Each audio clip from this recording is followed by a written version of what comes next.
So, welcome back to the class. We are continuing our discussion on Emil Durkheim, and I hope that you remember our previous class in which we had a brief discussion about the life of Emil Durkheim and the major intellectual influences during his time. And we just had a discussion that he was born into a Jewish family in France and became one of the most important scholars who laid the foundations of this particular discipline. So, in today's class, we are dealing with one of his very important works titled The Rules of Sociological Methods, written in 1897. In fact, this is not his first major work.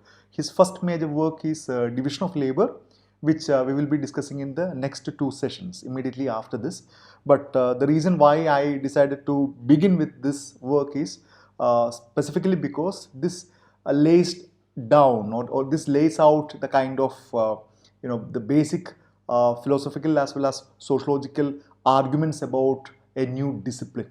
Okay, so this particular book, The Rules, really explains the kind of epistemological as well as methodological orientations of this particular discipline. And you must be knowing that this book was something so influential, or the arguments that Emil Durkheim came up with, and he is successful. He was quite successful in establishing these arguments to a large extent. It played a very important role in establishing sociology as a discipline, or in other words, the kind of institutionalization of a new discipline. And we know that in the previous class we mentioned that he founded a journal, and he was one of the first professors of sociology. He argued very vehemently for treating sociology as an independent discipline, as a new discipline which is distinct from other disciplines like sociology, psychology, or philosophy, or economics. So that is the kind of significance of this particular work titled The Rules of Sociological Method, written in 1897. So the Rules of Sociological Method is both a philosophical treatise and a set of guidelines for conducting sociological inquiry. Because if you read the book, you will see that Durkheim has certain philosophical arguments or certain philosophical orientations about the nature of this whole society, or he has a philosophical take on what constitutes this social, and why and how that a society emerges when people come together. Okay, so it has a philosophical angle to that. He has a philosophy about what constitutes society, what are its features, and so in that sense it has a philosophical angle. On the other hand, he's also he sets out a series of guidelines for conducting sociological inquiry. And as we will see that as we discuss this 5 or 6 chapters in this book, he very specifically lays out what are the important methodological stipulations that one needs to keep in mind while conducting a sociological inquiry. So in that sense, it talks about methodology. It talks about a kind of particular approach towards reality, how to conduct your research, what constitutes the kind of social reality for you, what constitutes data for you, how a sociologist is supposed to approach his or her social reality, and what are the methods of data collection. So in that sense, this is a very, very important work which connects or which talks about the connection between epistemology, methodology, and research methods. And the whole fundamental aim for Durkheim was to establish the independent status or independent stature of this new discipline. So these 6 are the chapters, the names of the chapters in this work. What is a social fact? And second chapter is rules for the observation of social facts, rules for distinguishing between the normal and the pathological, rules for the classification of social types, rules for the explanation of social facts, rules relative to establishing sociological proofs. So this work is something extremely important. It's a canonical work in sociological literature, because it actually it lays down the very specific rules and regulations about conducting sociological inquiry.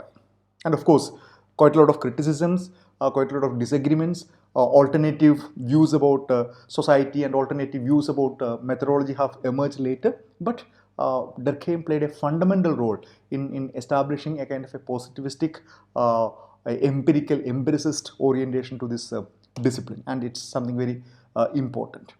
So, in his previous work, this division of labor, which we are going to discuss in the next session, he proclaimed that moral facts to be sociology's subject. But later in his work, this rules, he changed this terminology to that employed earlier by Comte and argued that social facts were the distinctive subject of sociology. So you will see the kind of transition in Durkheim's own work with the kind of a preoccupation from the kind of a moral facts to social facts when he comes from this division of labor to that of rules of sociological method. And we will come back to this question, his preoccupation with the issues of morality. And he had a very fascinating arguments about why moral positions are important. We will discuss it when we discuss his arguments about education. He did not believe in a host of other sociologists who did not take any particular position with respect to moral positions or morality. He argued that sociologists need to take a particular position because these particular positions, especially moral positions, are something so important for the well-being and health of a society. These terms are problematic, but we will come back to that later. But his argument is that his fundamental point about sociology is that sociology is the study of social facts. So in today's class as well as in the coming throughout this lecture, we will come across this term social facts quite often, and this term constitutes the central engagement of Emile Durkheim. For him, society is it comprises of social facts, and the duty of sociologists is to understand these social facts and then study them in a scientific manner. So how does he define social fact? Durkheim defines social fact as it consists of ways of acting, thinking and feeling external to the individual and endowed with the power of coercion by which they control him or her, any human being. So it's such a very broad and vague definition. We will take up certain examples. We will look into the specific characteristic features of social facts. But Durkheim describes, or he defines social fact as it is consisting of ways of acting. It's a very broad definition. Ways of acting. We act in certain very specified manner in different contexts. Okay, the way we act in a temple or in a church is quite different from the way we act in a place of recreation, isn't it? The way we act in a place where somebody is died is very different from the place where we act when somebody gets married. Okay, so the way we act, thinking, okay, and feeling external to the individual and endowed with the power of coercion by which they control him. So here he is talking about social fact as it is something external to the individual, okay, and it is endowed with the power of coercion, and through this coercive power, the social facts are able to control human beings. Okay, we will come to each of these terms. We will elaborate them later. So to say that such phenomena are social means that they compose a definitive collective reality. So here Durkheim comes up with the most crucial aspects about defining what constitutes the social.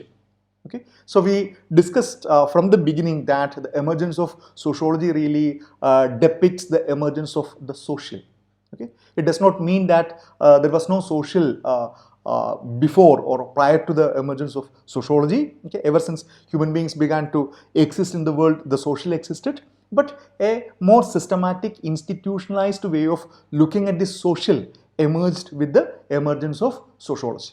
Okay, I'm not going into the finer debates, but this is a very important argument that's been widely accepted. So what constitutes the social? So to say such phenomena are social means they compose a definitive collective reality. Okay, they originate from and are characteristic of the group rather than the individual. This quality requires that social facts be studied sociologically. So Durkheim argues that you need to look at the social, or you need to look at the social fact in the realm of the social, and while it is, you know that the society or social is constituted by the individual. There is a tension between the individual and the social. We know that the social is composed of, or it consists of the individuals. A society is impossible without individuals. But when individuals simply come together, it does not really makes a society. They need to interact, and when they interact, the particular forms or particular patterns of social interaction takes place, and that is the focal point of Durkheim. So he says that this society is always much more than a mere collectivity of individuals. Okay, so he says that the society is more than the mere sum total of all the individuals together. He argues that there's something else happens when people come together and interact. And what is this something else? And this something else, Durkheim argues, is the social facts.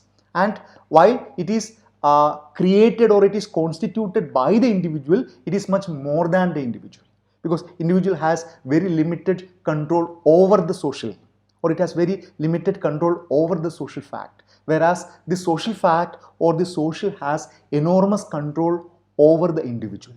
So he says that the social means they compose a definitive collective reality. Okay, so this reality is a collective reality. It comes into existence because of the collectivity, and it also has an impact on the collective life of people. So once human beings come together, a collectivity forms, and this collectivity is formed by the people. But once this collectivity is formed, this collectivity has an enormous influence on the lives of each and every individual. They originate from and are characteristic of the group rather than the individual. Okay, so it emerges from the group and not by an individual. An individual alone cannot, an individual alone cannot create that. A particular way of acting or a particular way of explaining certain things. Particular, for example, the way you are supposed to worship when you go to a temple, or the way in which you are supposed to express your sorrow in somebody's house, or express your happiness. Okay, so there are very specific social conventions, what you're supposed to do, what you're not supposed to do. Okay, for the very act of, say, you need to get married with somebody, and what are the kind of rituals that are socially accepted rituals. How is a or other example, how is a dead body cremated? How do you dispose of a dead body? If you put it that starkly.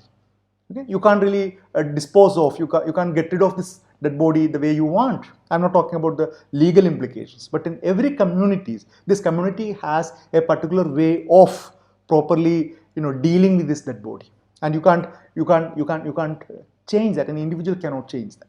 So this quality requires that social facts be studied sociologically. So he very strongly he argued that since the social facts have this collective character, it needs to be studied sociologically, and there is no other discipline which can study this social fact the way sociology can study, because this specifically belongs to the subject matter of sociology. No other discipline studies that, and sociology emerges only to specifically, exclusively to study this social fact. To say that they are factual. So what does it mean to be fact? Why that he is using this term social fact? To say that they are factual means they have an objective reality outside the mind of an individual. And this is a very important point, because you can just look at how it is very different from a kind of an idealist understanding, which completely negates the existence of individual existence outside people's mind. So Durkheim argues that these social facts, a particular way of doing certain things, particular way of thinking about certain things, social institutions, social norms. Okay, all these the definition of social fact is very broad. Okay, how do you educate a child? How do you worship? How do you raise a family? Okay, all these they have an objective reality outside the mind of an individual. This quality requires that social facts be studied scientifically. So here it comes again. Here we can see that how the positivistic argument of Durkheim is very evident here. He wanted to study, following Auguste Comte's argument, he wanted to fashion sociology as a scientific discipline. He very strongly believed that sociology has to be treated as a science, and it has all the ability to look at social facts and then study them scientifically. The way a biologist or a physicist uses laboratory equipments to study their facts. And their facts in a laboratory could be what they see or what they see under microscope, or what they the kind of experiments that they do, or the kind of data that they read as a result of certain experimentations. So here Durkheim is arguing that the social facts need to be seen as factual as the kind of data that are being used by other scientists. So three defining characteristics of social facts: one is externality, second one is constraint, third one is generality. And each of these three terms is mentioned in his definition that we discussed. Now let us examine them one by one. Externality. So Durkheim argues that social facts are ways of thinking and acting that exist prior to and outside the consciousness of the individual. This is something that we just mentioned. So why that it is external? Because it is external because it exists outside an individual. Okay, when a child is born, there's nothing biologically inscribed, or there's nothing genetically inscribed in that child's body about how he or she should behave in certain kind of social situations. Okay, it has nothing biologically inscribed. There's no genes at play here. It's purely a social phenomenon. A child understands the social facts only through the process of socialization. How to behave in certain ways, how to conduct their activities in society. Each of these things are understood by looking at through the process of socialization. So it exists and prior to and outside the consciousness of the individual. We are born into a world consisting of already formed and often long-standing social institutions, cultural ideals, and customary practices. Now, each one of us, if you by now you are familiar with this whole idea of sociological imagination, and if you take a step back and then try to understand what are the kind of social institutions, cultural ideals, and customary practices that govern our life, whether it is about food habits, what are the things that we are supposed to eat, we are not supposed to eat, how we are supposed to eat, or our religious practices, or our family practices, customs associated with marriage, the practices associated with education, practices associated with delinquency or deviance or law. So if you take each of these examples, each one of them are outside the individual, okay, and they are already formed and often long-standing social institutions. And a number of examples. This example of marriage, how you want to get married to somebody. Okay, how do you ensure that, or how do you get married to somebody else? Okay, you eloping with somebody simply does not work. But there are communities, there are societies where marriage by elopement is an accepted one. But if you are not living in those societies, if you elope with somebody, then it can land you in trouble. So each of these institutions, you are actually socialized into these institutions, into these cultural ideals, into these customary practices. Examples of institutions: religion, marriage, expressions of anger, hunger, authority, everything. You know that expressions of anger or hunger. How are we expected to control our hunger? Isn't it? Well, even if you are really hungry, there are situations where to say that I'm really hungry, I need food, may not be, looked, it may not be welcome, or we are trained to deal with our emotions, whatever fear, for example, or sadness, for example, especially with the men. Men are not supposed to cry, isn't it? Men are supposed to control their emotions, far efficiently than that of women. So I'm talking about the kind of a social constructs which put enormous pressure on the individual. These are social facts, collective realities. They exist external to us as individuals, products of our historical heritage and social milieu. So this brings in the most fascinating aspects. They are our historical heritage.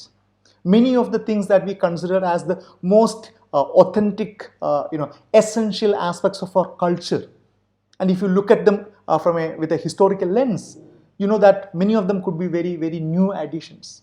They are not as old as our civilization, or they are not, they don't exist, from the very time immemorial. These things could be very, very new. They could be very recent, and they are products of our social milieu. They are the products of this particular socio-cultural context, the kind of milieu.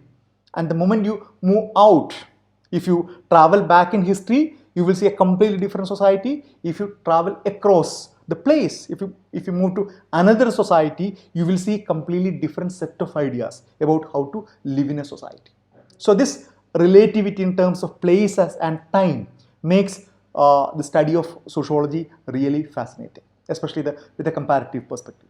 We can understand neither their nature nor their causes by searching them within ourselves. This is the very, very important point that Durkheim highlights. You can't really understand neither their nature nor their causes by searching within ourselves.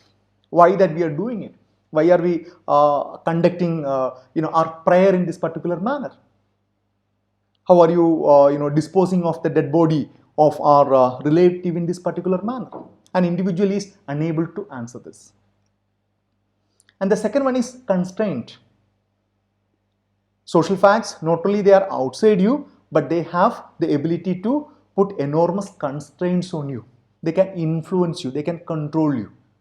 Social facts, in addition to being external to the individual, possesses a compelling and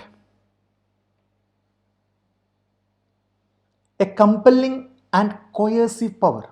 They impose themselves on the individual from outside, like molds into which we are forced to cast our action. Extremely, very, very powerful, words. So he says that the social facts are so powerful. They act as very, very powerful constraints that we feel that they act like molds into which we are forced to cast our action. If we want to do certain things, we have to do it as per the dictates of the society. Okay, and n number of examples. Maybe a country like India, the best example could be intercaste marriage or interreligious marriage. Okay, and you will know the kind of what does the Durkheim mean by constraint the moment you talk about that. In most of the context, intercaste or interreligious marriages are not welcome, and the moment people go ahead with that can bring in quite a lot of negative consequences. And these negative consequences can vary from disapproval from the family and estrangement from the family to even to that of murder, what we very infamously call as honor killing. Okay, so the social facts are so powerful that you are forced to act as per the dictates of the society. Okay, whether it's true with every example, the way you pray when you go to a place of worship, when you eat, when we sit together with others, when we eat, what are the kind of things that you need to be careful about it. Okay, the kind of decorum, the kind of practices, the kind of rituals. So each of these things are something very important that you need to look into that. But though we are continuously pushed and pulled by the power of social forces, we typically fail to recognize their coercive influence, falsely imagine ourselves to be perfectly free agent. So this is yet another very important argument. Of course, the continuation, Durkheim constantly reminds you that human beings are not free. Okay, you are not free. You can't live in this world the way you want. He would argue that we all have a false consciousness, okay, or a false sense of freedom, that we are free individuals, we can do whatever we want, and we will come across quite a lot of people who think that I can lead the way I want. But Durkheim will remind them that you are only following the rules of the society. There is nothing that you have created as new, maybe barring a very few exceptions. So we realize it only when we break a norm or a law. We will realize that there is a law exists or a norm exists. As long as we obey them, we never realize it. You only flow along with the tide. You never realize that you are even flowing. But the moment you stop it, the moment you do something against that, then you will realize. The moment you try to do something which is against the taken for granted assumptions of the society, then you will see the kind of constraint that which is imposed by the society. You will see the coercive power of society. So that is whether it's a norm, whether you disobey a particular norm or you disobey a law, you will realize it. Whether it's in the case of marriage or dressing habit, or the way you the kind of occupations that you are doing, in whatever you consider even as your personal actions will come under scrutiny the moment you break these norms or a law. And the third feature is generality, which is again very interesting. So social facts also have the characteristic of being general within a group. Okay, so the social facts is, as we have seen, it is not the product of an individual. An individual cannot bring in a social fact, neither she or he can change it. Most of the time they only go along with that. Okay, so they are being general within the group. But he makes a very interesting point here. He says that social facts are not collective phenomena because they are widespread. They are widespread because they are collective phenomena. Okay, so they become collective phenomena not because they are widespread, but the logic is the reverse. It is so important, it's a collective phenomena, so that it has to be seen among almost everybody. Okay, so that's a point. It's not that you identify certain things looking into whether that particular practice is followed by everybody, and then you decide, okay, that it's a collective phenomena. That's not the way Durkheim goes about it. Durkheim will look into whether it is something so important. Then if it is so important as a collective phenomena, then it must be general for everybody. You can't have so many different things for a people who belong to a particular society. So it is general because it is a collective phenomenon and not the other way around. A common way of doing, behaving in a certain group. Even punishment in a particular society, how are punishment delivered? Okay, or how do you distinguish between good and bad? What are the accepted and non-accepted ways of behaving in certain different contexts? Whom can you get married to, for example? Okay, whom can you get married to? Or what are the that in every society there are certain groups of people whom you can get married, certain other groups whom you are not supposed to get married. And each of them, Durkheim would say that they are collective phenomenon, and that is why they are found in every society. They are something so crucial. Durkheim proposes a conception of society not only as a reality sui generis, a reality of its own, and a distinct object of knowledge, but as something superior to and even dominating the individual. He explicitly challenges the common sense view that individuals are the completely autonomous authors of their own lives. So, or rather, now you realize that Durkheim has a rather pessimistic view about human beings. Okay, he is not somebody who will grant that, okay, you are free agents, you can lead the way you want, you can mold the world according to your ideas and aspirations. No, Durkheim takes a very rather negative, rather pessimistic view He would say that the social structure is something so rigid that you are supposed to live in that. It's something like a cage. In a cage, that you are put in a cage, and then you can behave the way you want only, but only within that particular cage. And this particular pessimistic idea about human freedom, how human agency have come under a lot of criticism by a lot of other scholars. We will take them up later. But the argument as a completely autonomous people who author their own lives as per Durkheim is only a fallacy. It doesn't exist. Nobody is the master of their own lives. There is a major overarching force known as the society is watching, it is controlling, and even Durkheim would say that even our choices about alternatives, okay, even our choices about alternatives are specific, they have a social origin.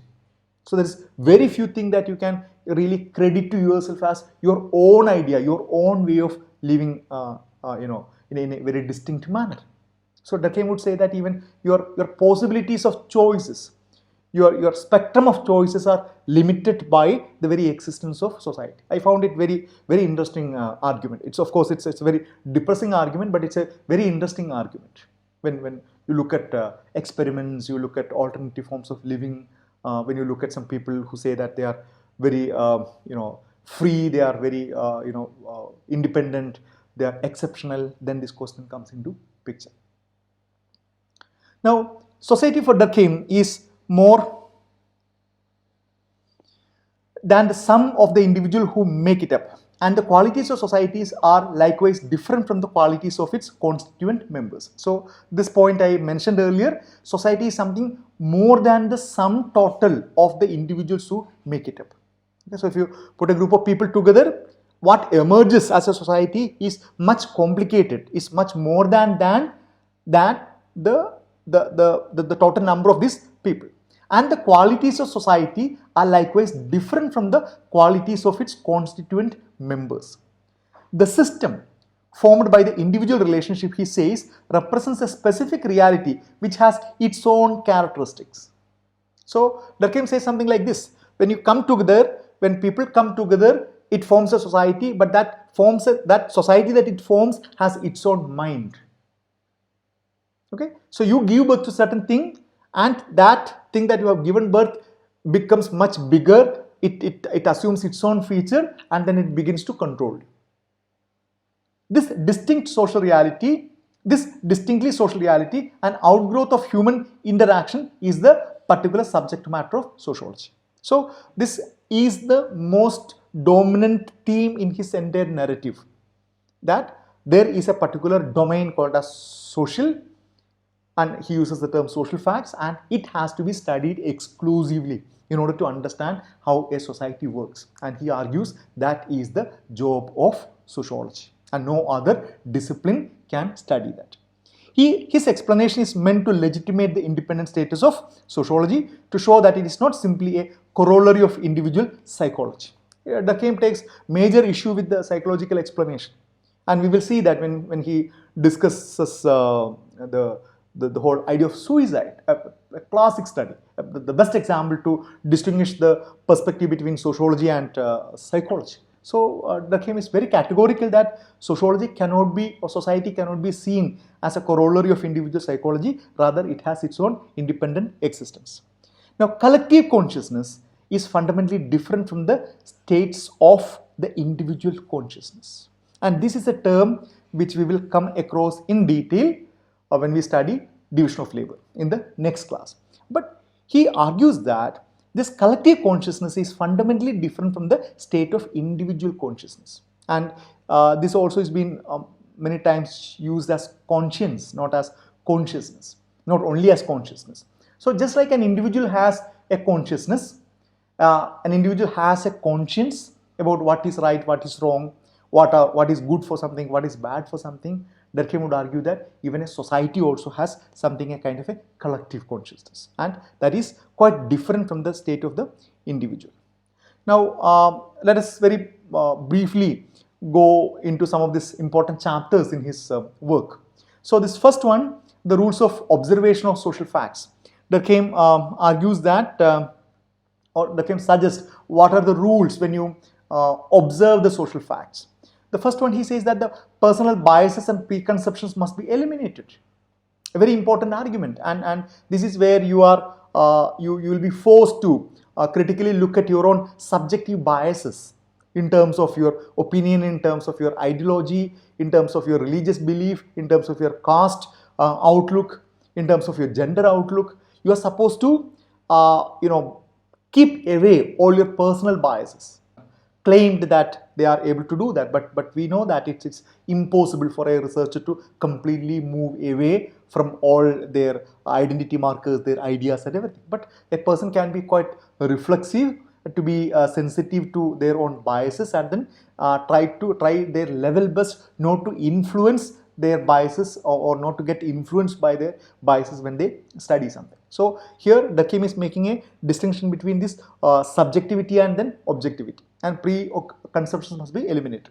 The phenomena under study must be clearly defined. So what exactly are you going to study?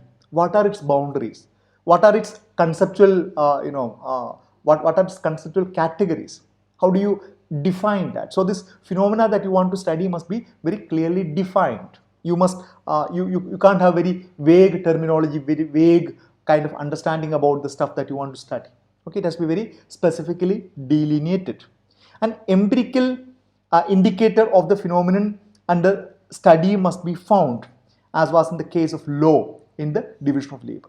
So this is something that distinguishes sociology from philosophy for that matter. So you need to have an empirical indicator of the phenomenon under study. You need to have a kind of a concrete example, and he gives the example of law when he talks about the division of labor. We will discuss it in the coming class. For example, he says that the kind of law that exists in simpler societies, in tribal societies, is very different from the kind of law that exists in modern complex societies or industrial societies. So here law is an empirical indicator. Okay, whether it's a written law or it's a oral law, or if you broaden the definition of law to include social norms, but irrespective whether it's written or oral, it's an empirical reality. Okay, so Durkheim argues that for a sociological exploration, for a sociological study, sociological analysis, you need to have an empirical indicator. Whether it could be law, it could be marriage, it could be crime, it could be suicide rate, it could be anything, but it has to have an empirical foundation. And social facts must be considered as things because they have their own existence. They are outside an individual. Individual cannot change it. It is in spite of an individual's likeness or dislike. It exists, so it must be seen as thing. It is sui generis. Then the other chapter, rules for distinguishing between the normal and the pathological, and this is again a very interesting take. Durkheim distinguishes between what he defines as normal and what he defines as pathological. And as I mentioned in the previous class, quite a lot of sociologists now have later found issue with this particular usage, because when as per Durkheim, when a society moves from the normal to pathological, he considers it as something very negative, because it's the term pathology is a term that you quite often come across in medicine. When some pathogens enter into your body, you feel sick and you take some medicine to get rid of these pathogens, isn't it? When you are attacked by a virus or a bacteria, your whole system collapses. So that particular type of condition is what you consider yourself as sick, or doctors would declare as you ill. And Durkheim takes a similar kind of categories. Okay, so for example, if he says that if crime rates are very high in a particular society, he would consider it as a pathological. And a society which has a reasonable amount of crimes, Durkheim would consider it as normal. And this is essentially a position adopted by almost every scholar who belong to this structural functionalist school. I'm not going into the details, but structural functionalism really is based on these assumptions that there is a kind of an equilibrium, there's a kind of a balance, and this balance is what Durkheim calls it as normal. And anything that disturbs that balance would be seen as unwelcome, it would be seen as pathological. So he was heavily influenced by the moral aspect of sociological knowledge so as to distinguish the normal between pathological. So what is good for the society? Okay. What is good for the society? Now, an example. Is divorce rates are good for society or not? If higher divorce rates, is it good for a society or is it bad for society? Durkheim will not hesitate. He would say that beyond a point, increasing number of divorces is always bad for society, because he takes a very particular moral position. But whole lot of other sociologists may not take that. They may not take that. They would argue that the increasing number of divorce rates are also indicative of another type of society where women experience more freedom. Women are more economically independent, or they have more agency, they have better agency, they are able to walk out, or men and women for that matter, are able to walk out of a marital relationship and then continue with their life. So, but Durkheim was different. He had very specific moral position, and he argued that a society must have certain kind of moral foundation, and the societies which fulfill these moral foundations, he would call them as normal, others he would call them as pathological, which came under heavy criticism, of course, later. Now, particular rate of deviance or crime as normal and exceeding that as pathological. So, Durkheim has very interesting analysis about crime. He says that there is no society where there is no without any crime. Every society there is crime, and you can't have a society without the notion of crime, because crime is what he calls it as functional. Durkheim says that crime is functional because the crime helps you to understand the boundaries of the accepted behavior. The crime helps you to get a more rigid understanding about what is accepted and what is not accepted. People who take up crime are punished. Okay? And this punishment sends out a warning to others that such and such actions are not permitted. So Durkheim says that a specific amount or proportion of crime is welcome, or a specific rate of deviance is welcome, or it is essential, okay? But not beyond a point, and exceeding that is pathological. Then for rules of classification of social types.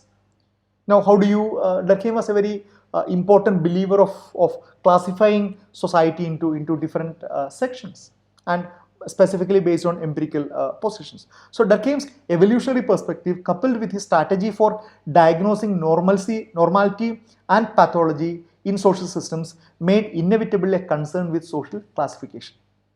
So Durkheim, following this evolutionary perspective, Durkheim had to come up with this scheme of evolution, moving from one state to the other and to the other in a qualitatively better manner, in terms of increasing complexity, as we have seen in the case of Auguste Comte and Herbert Spencer.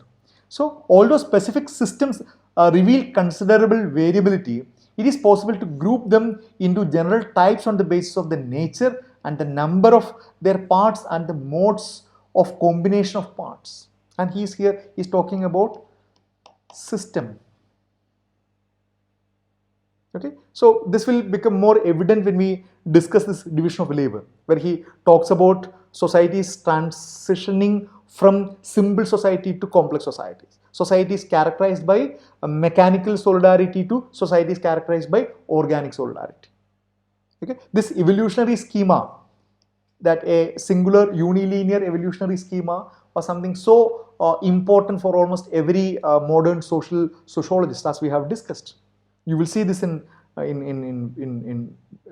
Marx, you will see it in Comte, in Spencer, in Durkheim. They all believed that every society is supposed to undertake this particular trajectory, and Western Europe has already reached there. And all other societies are supposed to do this catching up business.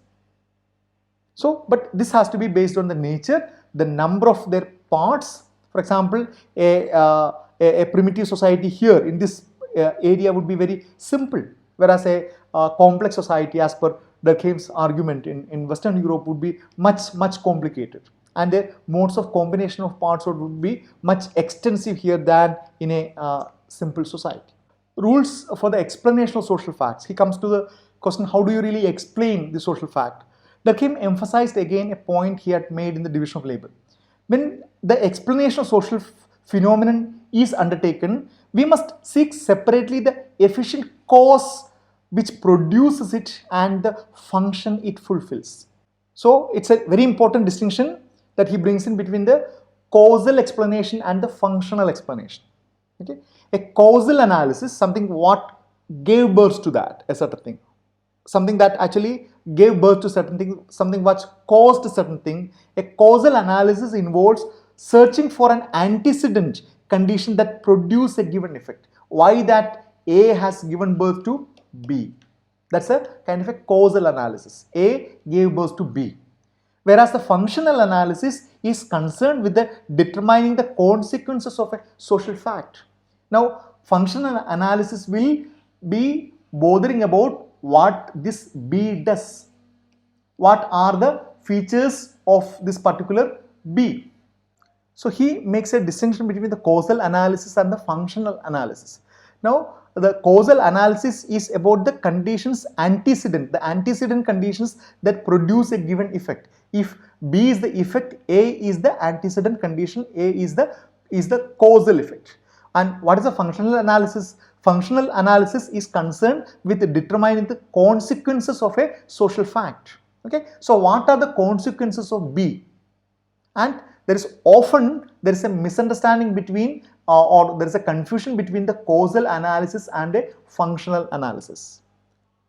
Often there is a possibility that this functional analysis could be explained on the basis of causality.